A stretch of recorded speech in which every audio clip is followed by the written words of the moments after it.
Alors là, vous faites bien. Vous avez posé cette question-là, ronflement. Parce que là, c'est un des motifs très fréquents, si vous voulez, de sommeil. Comment? Ah, vous voulez pas un truc? Ah, mais ça fait tac-tac. Donc, alors, vas-y, pose la question. Alors, les ronflements et les problématiques d'apnée du sommeil. Alors là, vous avez bien raison. Vous avez bien raison de parler du ronflement, parce que c'est un symptôme qui peut être banal, j'allais dire qu'il pourrait justifier une prise en charge esthétique, pour faire simple, si vous voulez, de supprimer le bruit.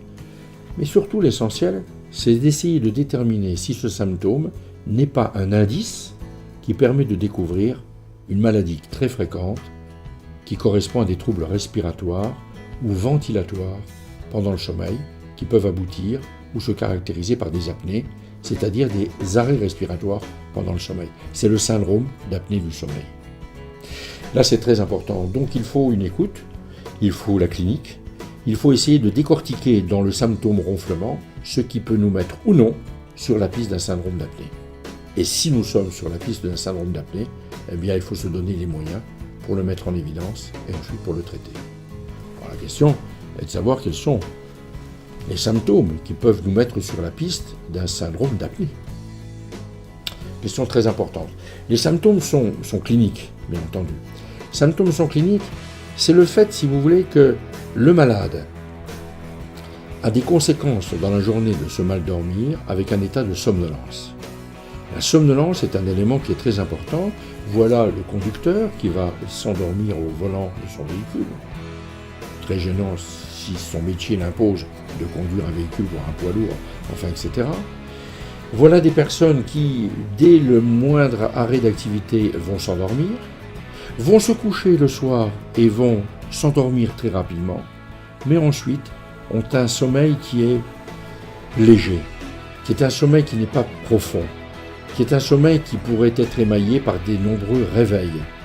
Des réveils avec un besoin souvent d'uriner beaucoup plus que d'habitude, 2 ou 3 fois par nuit. Parfois des réveils avec un sentiment de manquer d'air, de reprise ventilatoire. Et puis de se réveiller le matin fatigué, avec un sommeil non récupérateur. Surtout, ce qui est très important, c'est l'entourage. Et poser la question, le ronflement, oui, mais comment est la respiration pendant le sommeil? Et la personne à côté pourra peut-être dire, nous mettre sur la piste, par moment on a l'impression que la respiration n'est pas régulière. Par moment j'ai l'impression que la respiration s'arrête. Par moment j'ai l'impression qu'il reprend la respiration. Voilà, c'est un indice majeur, si vous voulez. Ce que je voudrais vous dire sur le syndrome d'apnée, et c'est également, ça me paraît très important, c'est que très longtemps on a cru que le syndrome d'apnée, si vous voulez, c'était plus chez des individus comme moi. Et je ne suis plus tout à fait athlétique, n'est-ce pas? Le temps a passé, etc., etc. Donc on appelle ça un surpoids, voire une obésité, voire etc., etc. Donc c'est le syndrome de Pickwick. Le syndrome de Pickwick, c'était Charles Dickens, n'est-ce pas? Oliver Twist, oui, hein, Londres, les bas-fonds de Londres, etc. Et ce vieux monsieur, je ne suis pas si vieux, mais qui était gros, je ne suis pas très gros, mais enfin, faciès vultueux, et qui s'endormit comme ça en ronflant, etc., et avec donc des arrêts respiratoires. Syndrome de Pickwick. Donc l'image que l'on a trop souvent, notamment en médecine générale, d'où l'intérêt des formations, c'est de ne pas résumer le syndrome d'apnée à ce morphotype du gros. Ça peut être quelqu'un comme vous, une femme, jeune, maigre, normale. C'est tout à fait possible. Et là, c'est un message qu'il faut faire passer. Et les pistes, ce sera quoi?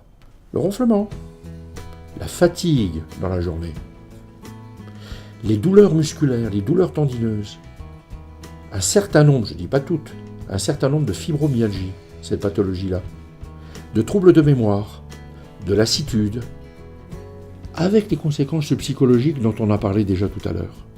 C'est là il faut reprendre les données de l'interrogatoire et faire des enregistrements de sommeil pour mettre en évidence ou non un syndrome d'apnée. Alors la question que je vais vous poser, là, qui est sans doute également très importante, c'est de se dire, mais c'est important de faire le diagnostic d'un syndrome d'apnée? On va supprimer le ronflement. Oui.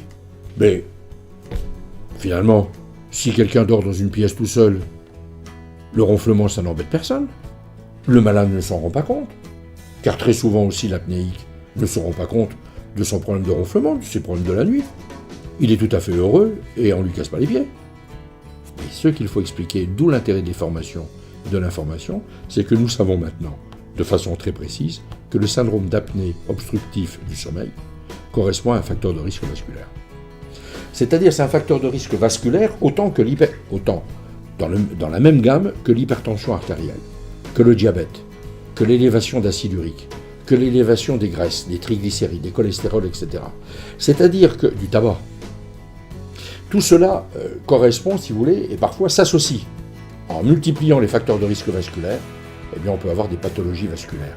D'où l'hypertension artérielle, l'insuffisance cardiaque, d'où l'athéromatose. Et là, on entre de nouveau dans un cercle vicieux. Le syndrome d'apnée déclenche une HTA, une hypertension artérielle, et l'HTA déclenche un syndrome d'apnée. Vous voyez, tout ça, ça s'auto-entretient. Et donc, l'important, c'est de le diagnostiquer, et l'important, c'est de le traiter. Alors, la question, sans doute que vous pouvez vous poser, c'est comment traiter un syndrome d'apnée. C'est important. Le syndrome d'apnée, comment on se traite? Premièrement, il faut toujours essayer, en médecine, de traiter sur le plan curatif. La cause. La cause, s'il y a une obésité, eh bien c'est peut-être là un moment très important de traiter l'obésité, notamment une obésité qu'on dit morbide, c'est-à-dire très importante. Les règles d'hygiéno-diététique à reprendre, l'éducation physique à reprendre, éviter la sédentarité, éviter les autres facteurs de risque vasculaire, peut-être aller, s'il le faut, en fonction d'un avis psychologique, à la chirurgie, si vous voulez, bariatrique, qui permettra alors d'obtenir un résultat très important sur l'obésité et le surpoids. Et les deux vont ensemble. Donc ça, c'est le premier point, la cause. Maintenant, comme je vous l'ai dit, il y a des syndromes d'apnée qui ne sont pas obligatoirement chez les obèses, et encore moins chez les obésités morbides. Donc ça peut arriver, j'allais dire, à un point normal. Quels sont les moyens?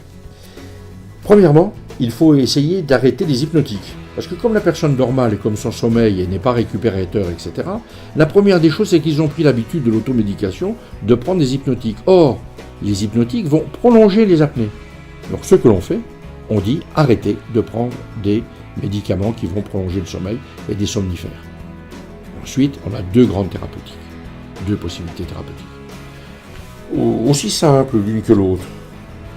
La première, c'est de mettre effectivement un masque. Ça s'appelle la PPC, la pression positive continue. Ça a été une révolution lorsque cela a été mis en évidence. J'ai vécu cette période avec l'équipe de Strasbourg, du professeur Kurtz et du professeur Krieger, de l'arrivée des premières PPC donc, en France, après les travaux d'Australiens notamment. Eh bien, là, on a transformé la vie. Et surtout, ces appareils se sont miniaturisés. Des engins qui étaient hauts comme ça, je peux vous le dire, qu'on ne pouvait pas transporter. Extraordinaire. On en arrive maintenant à des petits trucs comme ça, avec un tout petit masque. Et les progrès sont considérables. Et j'allais dire, c'est le fruit de la recherche, notamment la recherche française. Il y a donc des sociétés qui ont bien mis ça en place. Donc je pense à la société CEFAM, par exemple, donc, qui est toujours d'ailleurs de Nancy, et d'autres sociétés dans le monde qui ont développé, si vous voulez, ces outils-là. Des malades acceptent, je veux dire très généralement acceptent cette contrainte. Parfois c'est difficile, c'est vrai que c'est difficile parfois. Et donc on a aussi une autre thérapeutique, qui est une thérapeutique, si vous voulez, d'avancée mandibulaire. C'est-à-dire une orthèse, si vous voulez, d'avancée mandibulaire que les personnes vont porter la nuit. Alors pourquoi? Ça se comprend bien, parce que si vous voulez, le phénomène d'apnée correspond à une chute de toute la partie musculaire du fond de la gorge, la langue, etc., qui va partir et qui va rétrécir, si vous voulez, l'orifice donc aérien supérieur. Eh bien, cette orthèse avancée va élargir. Alors aussi, c'est pas toujours adaptable pour tout le monde. Il faut d'abord de bonnes dents, parce qu'il faut s'appuyer dessus. Il ne faut pas des dents déchaussées, si vous voulez. Ensuite, eh bien, il faut aussi l'accepter, parce que c'est pas toujours accepté. Donc, on a ces deux thérapeutiques. En général, 9 fois sur 10, c'est le masque, comme vous dites, PPC, qui transforme la vie. Un vrai syndrome d'apnée, l'apnéique, lorsqu'il a appris à bien mettre le masque et c'est comme lorsqu'il arrive pour la première fois à la montagne, il respire.